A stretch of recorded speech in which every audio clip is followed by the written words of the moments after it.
Hello les gars, alors aujourd'hui je voudrais réagir à une vidéo d'une youtubeuse que j'adore, que je suis depuis des années, qui est la calorologie. C'est une vidéo qu'elle a sorti un petit moment quand même, il y a peut-être 2 semaines au moment où tu regardes cette vidéo, mais c'est une vidéo littéralement qui parle de militantisme sur les réseaux et de quels sont peut-être les travers, les difficultés ou les... Bref, tout ce qui peut déconner en fait quand on décide de militer sur les réseaux sociaux. Est-ce que c'est vraiment legit? Est-ce que ça marche? Est-ce que ça a vraiment un impact? Et est-ce qu'au contraire ça pourrait pas aussi avoir un impact négatif dans certaines situations?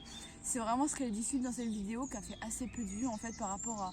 Je sais pas, j'ai trouvé ça hyper intéressant, j'ai tout regardé jusqu'au bout, sachant qu'elle dure quand même 30 minutes. Et vraiment ça m'a v'là intéressée, et à tel point que j'avais envie d'en faire une vidéo carrément pour réagir et peut-être discuter sur des choses que j'aurais moi observé aussi de mon point de vue par rapport à ça.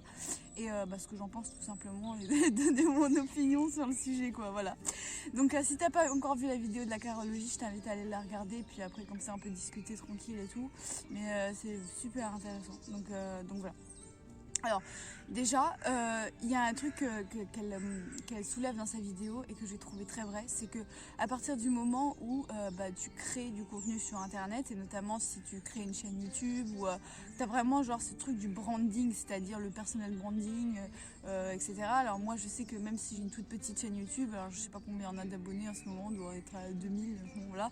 Je regarde plus trop les chiffres parce que j'essaie de me détacher un peu des chiffres et de me concentrer sur vraiment la communauté sur Facebook.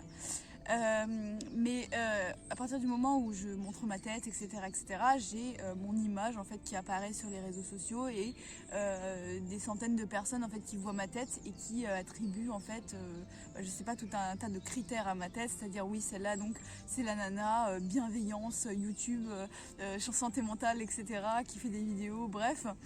Et en fait, ce qui se passe, c'est que tout de suite, quand tu crées sur les réseaux, tu rentres dans quelque chose d'individuel, d'individualiste, et pas de collectif. Et ça, c'est pareil, non seulement pour les gens qui créent des vidéos, mais aussi pour les gens qui postent des commentaires.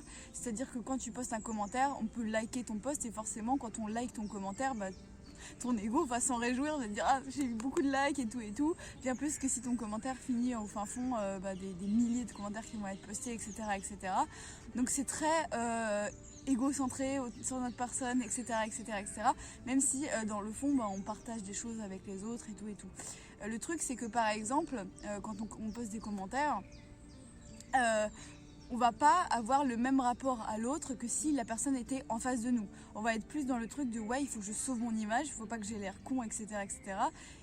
Quand on va être avec d'autres gens, tout simplement, parce que quand tu es avec d'autres gens, tu vas avoir cette conscience de je suis au sein d'un groupe et il faut pas que je me fasse éjecter du groupe.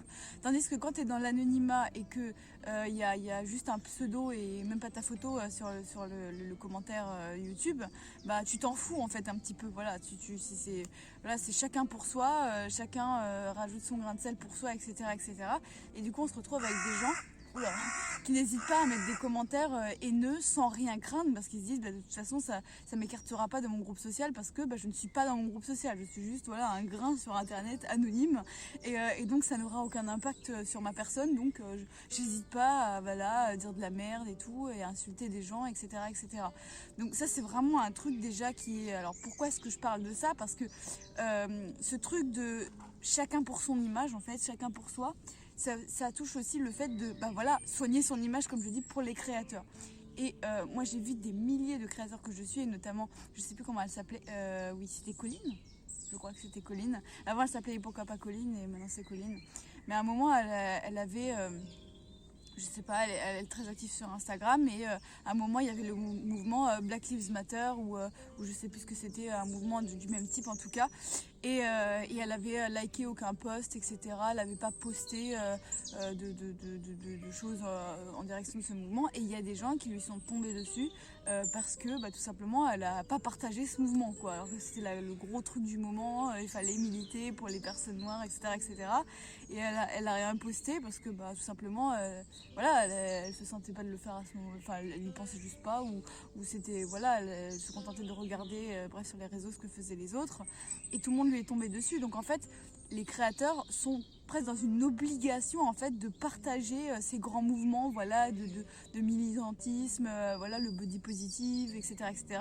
Et si tu le fais pas, on va te traiter de raciste, on va te traiter de misogyne, on va te traiter de riche gâté qui se fout des plus vulnérables que soi, etc., etc. Et donc forcément ça devient beaucoup moins sincère quand les gens vont publier des trucs body positive, des trucs inclusifs, etc., etc., pour partager vraiment de la bienveillance, etc.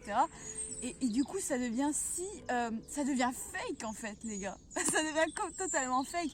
Et en fait ce qu'elle raconte, qui est très vrai, dans sa vidéo là, donc Caro, c'est que en fait le vrai militantisme il se fait sur le terrain, il se fait pas sur les réseaux.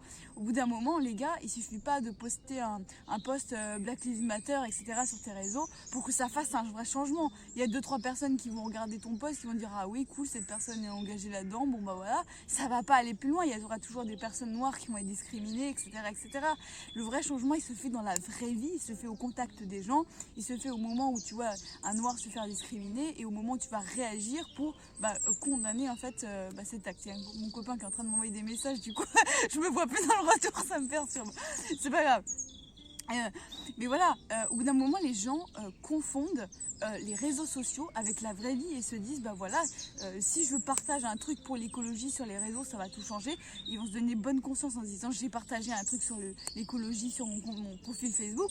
Non, ça ne change rien. Il faut que tu ailles sur le terrain, il faut que tu ailles faire des dons à des associations qui comptent vraiment.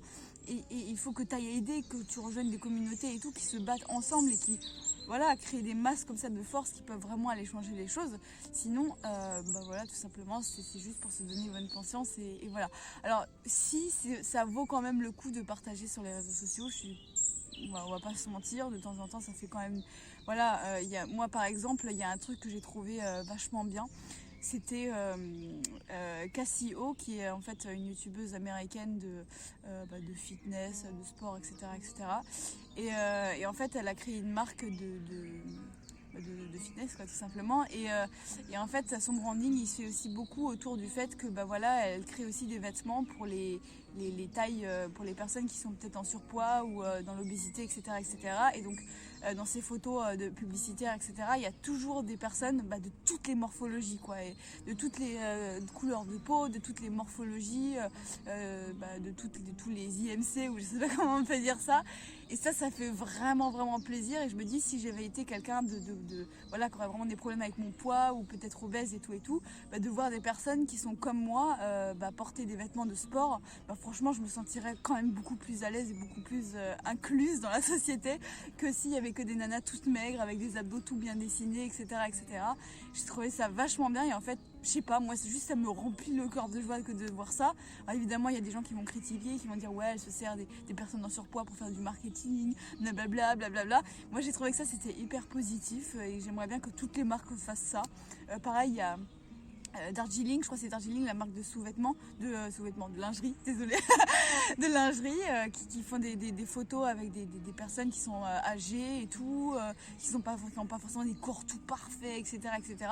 J'ai trouvé ça, mais tellement, genre, en fait, je me sens plus à l'aise avec le monde quand je vois ça, quand je me dis, en fait, chaque personne a le droit d'exister, en fait. Même les personnes imparfaites ont le droit d'exister, parce qu'on est tous imparfaits, en fait. C'est littéralement l'image de l'humanité. On est des êtres imparfaits, on a le droit d'être représentés tel qu'on est, et voilà, pas forcément de créer des versions parfaites de nous qui n'existent même pas dans la réalité, quoi.